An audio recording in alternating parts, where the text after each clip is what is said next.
What if I told you there are entire countries where flashing a US passport could get you arrested? Or worse, some places don't just dislike Americans, they actively ban them, watch them, or target them. From war zones to political enemies, these aren't just bad vacation spots, they're danger zones. And number 3 on this list, it might shock you, because many Americans still try to go there. Stick around, because by the end of this video, you'll know exactly where not to go, and why your safety could depend on it. But if you must visit, I'll put a link for your daring soul in the description below. Kicking off at number 10, Venezuela. This South American nation, known for Angel Falls, has become tricky for US citizens due to strong political and social hostility. The Venezuelan government often accuses the US of interference, fostering a climate of suspicion and palpable anti-American rhetoric that permeates society. This isn't just talk, it translates to real risks. You could face intense government surveillance, feeling constantly watched, and your communications potentially monitored. Visa issues are common, making legitimate entry a bureaucratic nightmare, often ending in frustration. The rising anti-American sentiment means even everyday interactions could become uncomfortable or confrontational, sometimes with little provocation. The US State Department often has strong warnings, highlighting why it's considered one of the more dangerous destinations for US citizens if things go wrong, as diplomatic channels are severely strained. Being an American here could attract unwanted official attention or social friction. Sliding into number 9, Belarus. This Eastern European nation, often dubbed Europe's last dictatorship, shows increasing and officially endorsed hostility towards Americans. Why? Belarus is a staunch Russian ally, and as geopolitical tensions flared, particularly over Ukraine, its anti-Western policies solidified dramatically. This alignment puts American visitors in a precarious and potentially targeted spot. There's limited US-Belarus diplomatic cooperation, so help is scarce and slow if you're in trouble. Risks are serious. Arbitrary detention is a real concern. Without clear charges, access to legal counsel, or due process, journalists, activists, or anyone perceived by the regime as critical face even greater restrictions and potential dangers. The general atmosphere is one where Westerners, especially Americans, might be viewed with intense suspicion by authorities, making for a constantly tense and unwelcoming experience. These factors contribute to significant travel restrictions for Americans considering this region.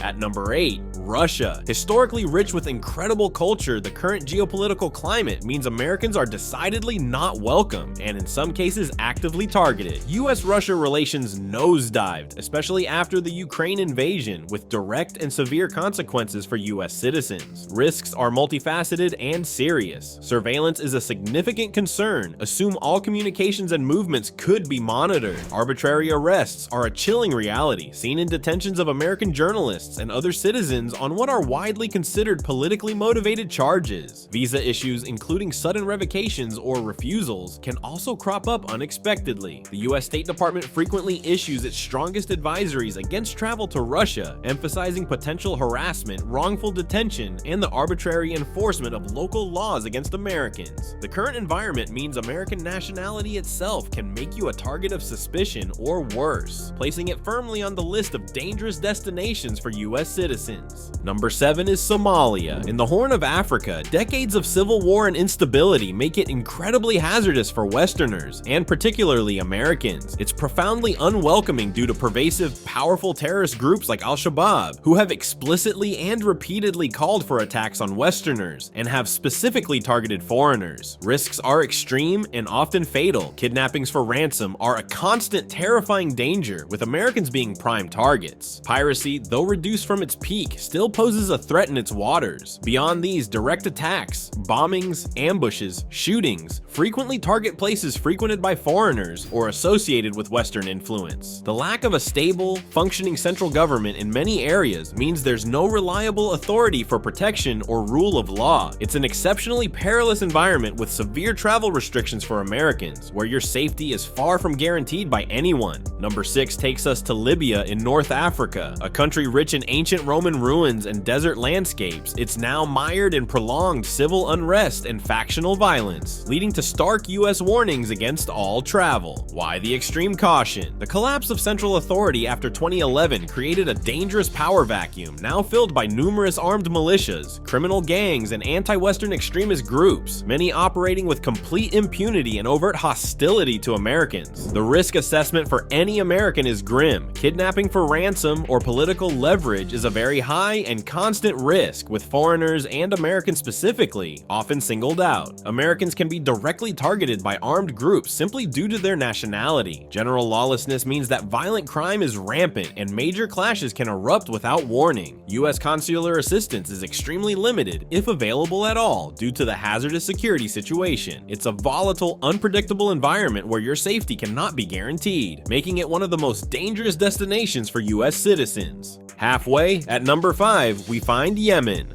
Situated strategically on the southern tip of the Arabian Peninsula, Yemen is currently engulfed in one of the world's worst humanitarian crises and is exceptionally dangerous, with travel for Americans effectively banned or extremely discouraged. The reasons are stark and overwhelming. The country is devastated by a brutal, ongoing civil war, creating widespread political instability and societal collapse. Anti-American militia groups, including Houthi forces and Al-Qaeda affiliates, are active and influential in various parts of the country, viewing US citizens as enemies. The risks involved are about as severe as they get.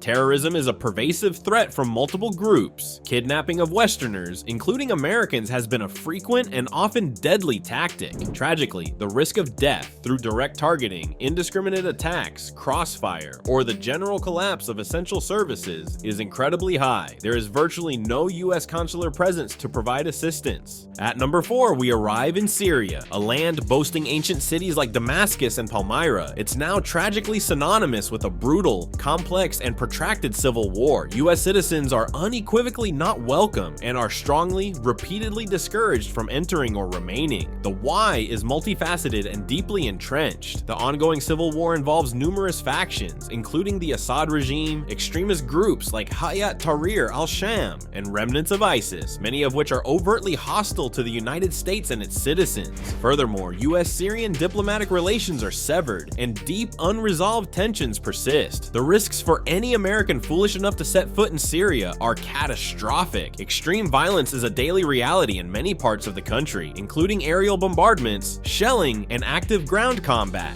Kidnapping by various armed groups remains a severe and constant threat, with foreigners, especially Americans, being high-value targets for ransom or propaganda. Terrorism in all its forms is rampant. The US government has explicitly stated its extremely limited ability to provide any assistance. Entering our volatile top 3, at number 3 is Afghanistan. Following the withdrawal of US forces in 2021 and the subsequent Taliban takeover, the country is firmly on the do not travel list for Americans, with the US government urging any citizens there to leave immediately. It's not just advised against, it's a place of extreme and unpredictable danger for US citizens. The primary reason is the Taliban's control of the country and the collapse of the previous government's security apparatus. While the Taliban seeks international recognition, underlying anti-American sentiment can be prevalent among various factions, and the overall security situation remains highly volatile and poorly regulated. Beyond the Taliban, there are persistent lethal terrorist threats from groups like ISIS-Khorasan, ISIS-K, which have demonstrated their capability and chilling willingness to attack Western interests, soft targets, and individuals. The risks are severe. Kidnapping for political leverage or ransom is a major concern, as is the possibility of wrongful imprisonment or arbitrary detention with little to no recourse under the Taliban's interpretation of law. US consular help is practically non-existent on the ground. Our runner-up at number 2 is the Islamic Republic of Iran. Americans can technically enter, but it comes with incredibly strict limitations, mandatory government-approved tours, and a pervasive atmosphere of officially stoked hostile sentiment.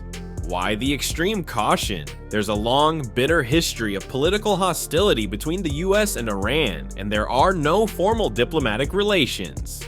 This critical absence means if something goes wrong for an American, official US help is virtually non-existent. The US State Department strongly advises against all travel, and for very good reason. The risks are significant, particularly the grave risk of arbitrary detention and arrest on false charges, often espionage. Dual Iranian-American citizens face a particularly acute risk, as Iran does not recognize dual nationality and may subject them to Iranian law with absolutely no US consular access. Surveillance of foreigners, especially Americans, is aggressive and widespread. Iran has a disturbing track record of detaining US citizens, sometimes for years. These serious travel restrictions for Americans are critical to heed. And finally, at the undisputed #1 spot on our list of countries where Americans are not welcome, we have North Korea, officially the Democratic People's Republic of Korea, DPRK. This is the most definitive entry. American tourists are officially and unequivocally banned. The US State Department enacted a strict geographical travel restriction in 2017, invalidating US passports for travel to, in, or through North Korea unless specially validated by the department, a validation rarely granted. This decisive action followed the tragic death of Otto Warmbier, an American student who was detained and suffered fatal injuries during his imprisonment for allegedly stealing a propaganda poster. The reason for this extreme stance is the unwavering, deeply entrenched hostility of the North Korean regime towards the United States government and people.